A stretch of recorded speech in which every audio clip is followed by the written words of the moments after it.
دوستو آج کی اردو ڈکشنری میں بات ہوگی لفظ بے خور و خواب پر اور لفظ نرغے پر۔ سب سے پہلے بات کریں گے بے خور و خواب پر، جس کا مطلب ہوتا ہے بے خور یعنی بغیر کھائے، اور خواب کا مطلب یہاں پر سونے سے ہے، تو بغیر کھائے اور سوئے، بغیر آرام کیے۔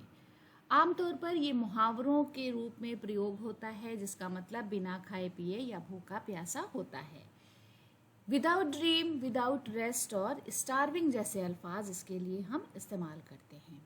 جملے میں استعمال اس طرح سے کریں گے: جنگ کے دوران لوگ بے خور و خواب ہی رہتے ہیں، یعنی کہیں بھی اگر جنگ ہو رہی ہوتی ہے تو وہاں پر لوگوں کو بنا کھائے پیے اور بنا آرام کے ہی رہنا ہوتا ہے۔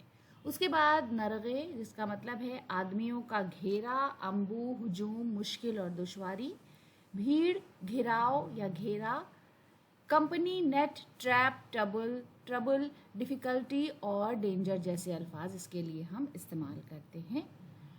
جملے میں اس طرح استعمال ہے: پوری بستی آگ کے نرغے میں پھنس گئی، یعنی پوری بستی آگ کے گھیراؤ میں پھنس گئی۔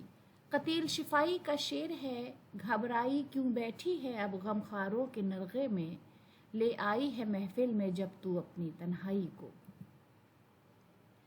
تو دوستو اسی شعر کے ساتھ آج کا ویڈیو ختم کرتے ہیں۔ اگلے ویڈیو میں آپ سے پھر ملاقات ہوگی۔ ویڈیو دیکھنے کے لیے بہت بہت شکریہ۔